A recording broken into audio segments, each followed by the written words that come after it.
ಕಂಗಳ ಬಿಸಿಯ ಹನಿಗಳು ಭೂರು ಕಥೆಯ ಹೇಳಿವೆ.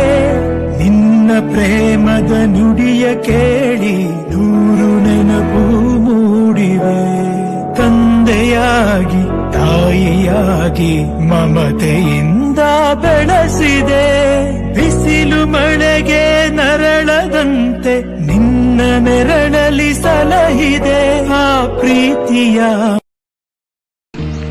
ಬದುಕಲ್ಲಿ ತುಂಬಾ ಇಷ್ಟಪಟ್ಟಿದ್ದು ಒಂದಿನ ಅದು ನೀನು.